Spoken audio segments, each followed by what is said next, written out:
Sama-sama tayong magiging Saksi! Tinutugis ng mga pulis ang 3 suspect sa pang-i-snatch ng cellphone sa Davao City. Chinempohan ng mga suspect ang biktima habang nagsiselfone sa kalsada. Saksi si Kent Abrigana ng GMA Regional TV1 Mindanao.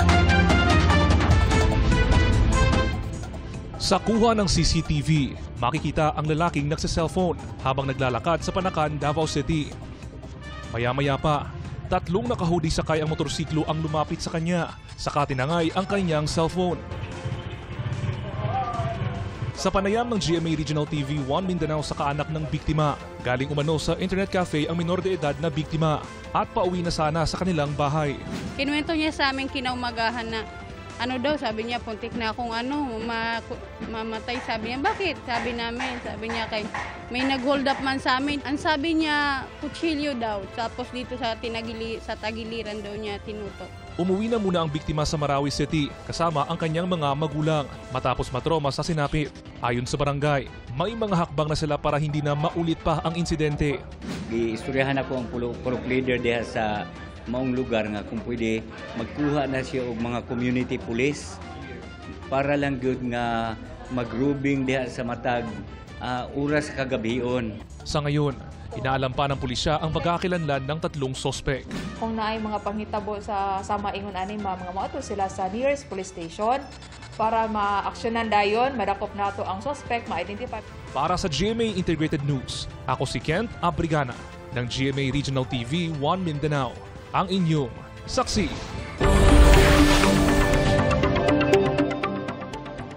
Maraming Pinoy ang may agam-agam sa kalidad ng tubig gripo. Sabi ng isang opisyal ng DNR, posibleng may mga pagkakataong mas ligtas ang tap water kaysa galing sa water refilling station. Tinusuhan yan sa Barangay Saksi ni Maki Pulido.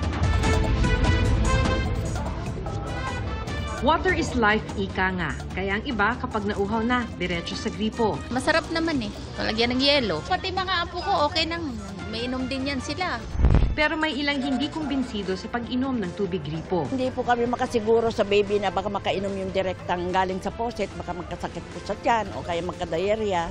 Uso naman ng mga bottled water, pero hatiri ng opinion dito ng iba. Masanay na kami sa bottled water. Nalalasahan ko yung tubig ng nawasa. Iba kasi yung katulad sa purified water.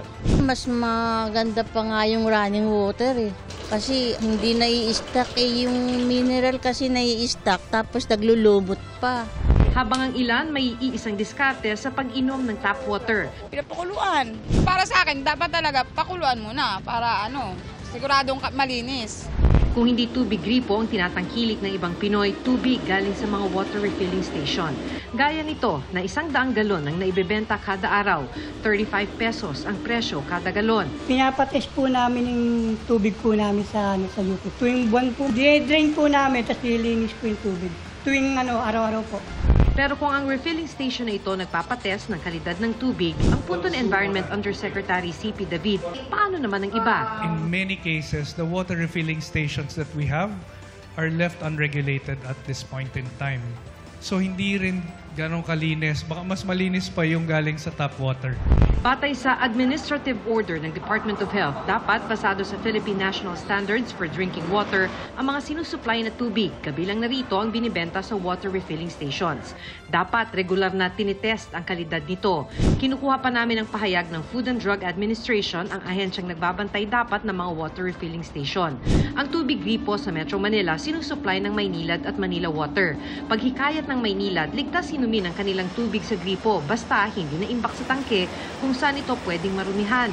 Malakas daw ang pressure ng tubig sa tubo at kahit magkabutas, hindi agad-agad makakapasok sa tubo ang halimbawa, tubig kanal.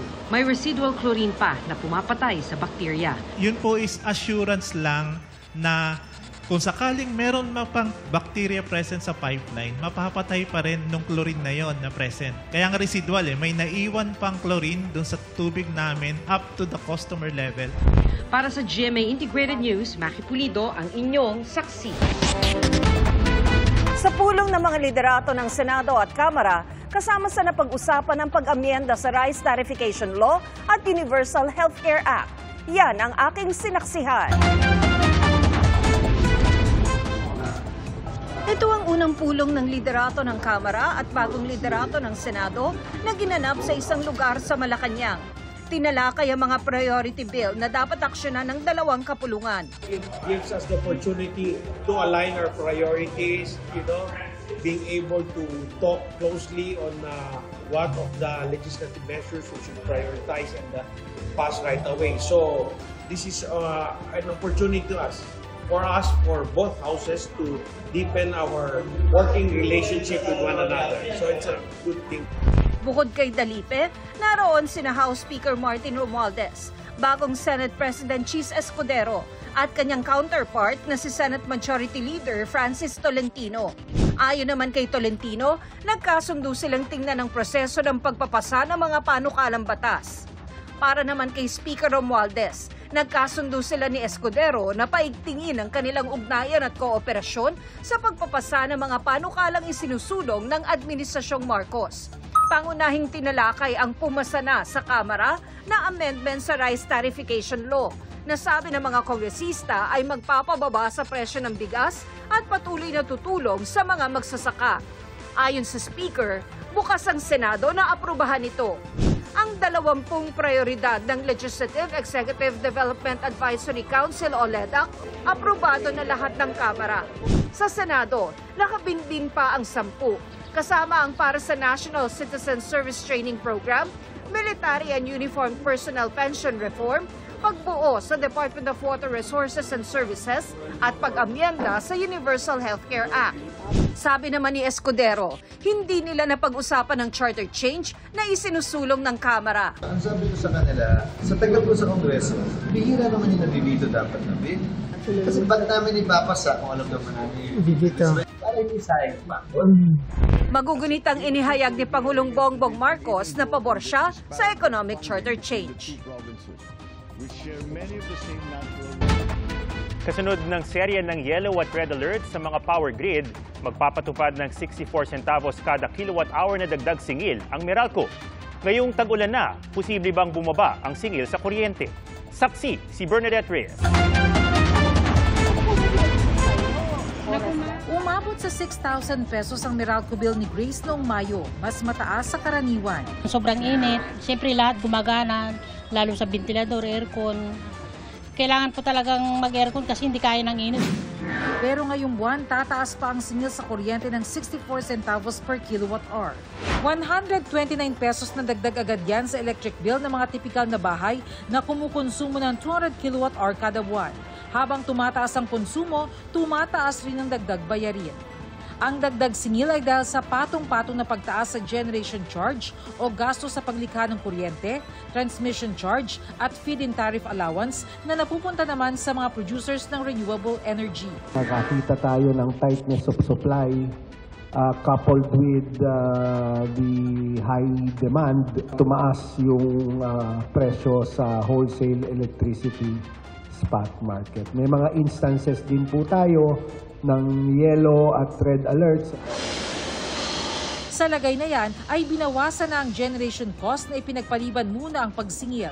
Ang bahaging yon na katumbas ng 13 centavos per kilowatt-hour, uutay-utayin pa sa 3 installment. Ibig sabihin, may tig 4 centavos na dagdag singil kada kilowatt-hour sa Hulyo, Agosto at Setyembre.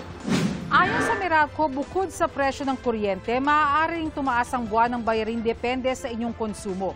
Ngayong pumasok na ang panahon ng tag-ulan, lumalamig na ang panahon na maaari makatulong para bumaba ang buwan ng bayarin. Since demand is not as significant compared to the past few months, then we can say that probably, although it's quite early to say, maybe the price in the spot market will be softer as well. Maaari makabawas singil din ang pag-aproba ng ERC sa pagkuha ng Meralco ng supply mula sa Ilihan Natural Gas Plant ng South Premier Power Corporation. Samantala, nagbabala naman ng Meralco laban sa pagnanakaw ng Metro na ibinebenta umano online na dumami noong 2023 kumpara noong 2022. Delikado yan at labag sa Anti-Electricity and Electric Transmission Lines Materials Pilferage Act. Para sa GMA Integrated News, Bernadette Reyes ang inyong saksi.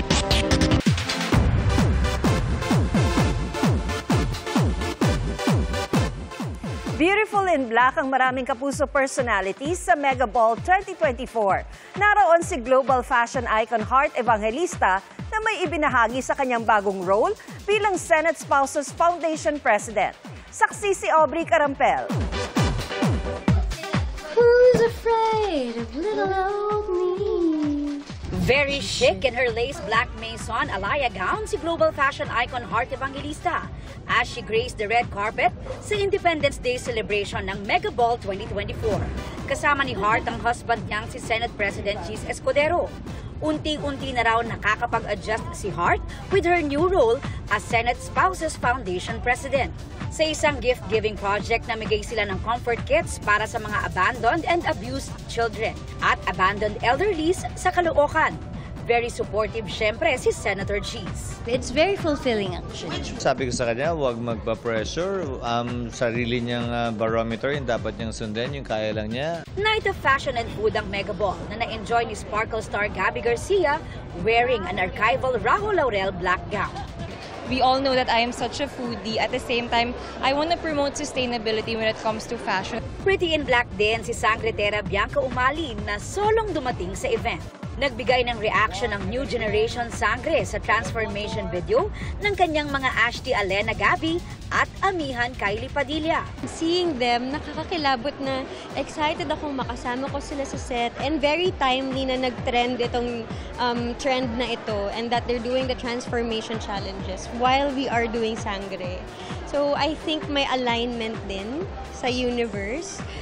So nakakakilabot. A vision in black din si Rian Ramos in a Chris Nick creation.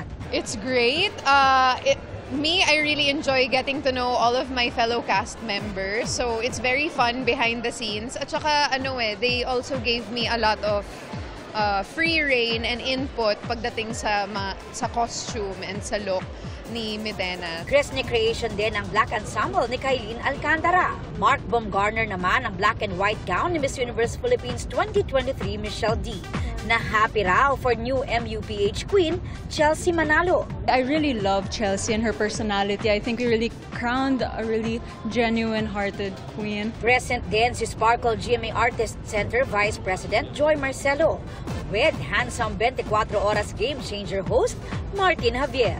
Excited ako dun sa surprises kasi for sure maraming magugulat sa red carpet pa lang. Siyempre, dadaan sila dyan, rampa sila dyan. Of course, I'm very excited to get to know them as well and get to know their preparation. Highlight din ng event ang Pinoy Pride Awards kung saan pinarangalan ang ilang excellent chefs in the Philippines. At ang moving performance ng Mega Magazine June cover P-Pop Kings SB19 na inawit ang O Bayan Ko ni Ryan Cayabyab at Lupang Hinira.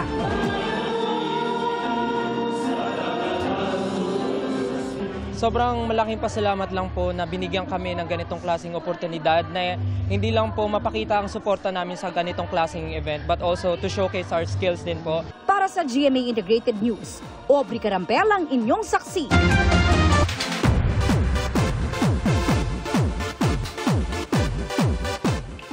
May nilinaw tungkol sa kanyang recent breakup ang Widow's War lead star na si Bea Alonzo. Naglabas din siya ng mga saloobin. Ayon kay Bea, pinaka-naapektuhan siya sa pagkalat ng maling kwento tungkol sa kanyang buhay. People forget na ikaw yung nakipag-break eh. Ikaw yung unang naapektuhan eh. Actually, that's false. That's false. Hindi ako yung nakipag-break. So, what I mean is, ikaw yung nawalan ng relasyon. Oo. Since you mentioned that, I will ask that.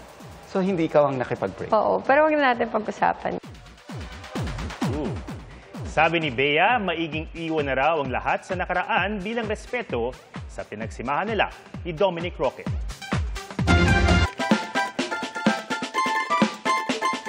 Kahit tagulan, hindi papipigil sa food trip ang mga certified foodie.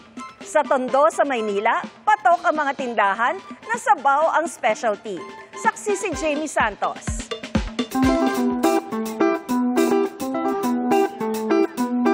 Sa mga on-the-go at mahilig mag-food trip, hindi raw mawawala sa kanilang listahan na puntahan ang Ugbo sa Tondo, Maynila. Sa paglipas ng panahon, kahit nagmahala ng mga bilihin, hindi raw nagbago ang lasa ng pagkain na patok na lechon kawali, tumbong soup at siomay soup. Ayon po sa mga dati pa kumakain na bumabalik, hindi daw po nagbago ang lasa. First time naman kumain ni Rhea sa Ugbo. Sulit daw ang pagdayo niya rito. Masarap po siya, wala pong tapon. Itong lechon po, tas itong siomay soup po. Ang magkaibigang ito na curious dahil lagi raw nilang nakikita sa social media ang sikat na lechon kawali at soup sa Ugbo. Kaya naman daw ngayong walang pasok, dumayo na sila para kumain. At kahit anong init ng panahon, hindi pwedeng hindi hihigop ng mainit na sabaw. Kaya bagay na bagay ang sinigang ni Kagawad na matatagpuan sa May Haligi Street sa Tondo pa rin. Kahit wala ka raw kasalo, tiyak nakikiligin ka sa unang higop pa lang ng kanilang sabaw. Tagaktak man ng pawis, sulit na sulit daw ang kain ng mga inabutan namin. Favorite daw kasi ng kanilang pamilya ang sinigang. Sabaw pa lang daw kasi, ulam na. Pampamilya at abot kaya ang presyo ng kanilang sinigang na mula 130 pesos hanggang 220 pesos ang presyo ng isang order ng sinigang na mata o panga. Para sa GMA Integrated News, Jamie Santos ang inyong saksi. Salamat sa inyong pagsaksi. Sa ngalan ni Arnold Clavio, ako si Ato Maraulio. Sa ngalan ni Pia Arcangel, ako po si Tina Panganiban Perez para sa mas malaking misyon at mas malawak na paglilingkod sa bayan. Mula sa GMA Integrated News, ang News Authority ng Pilipino, hanggang bukas, sama-sama tayong magiging saksi!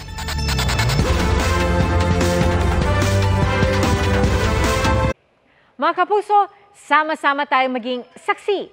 Mag-subscribe sa GMA Integrated News sa YouTube at para sa mga kapuso abroad, samahan niyo kami sa GMA Pinoy TV at sa www.gmanews.tv.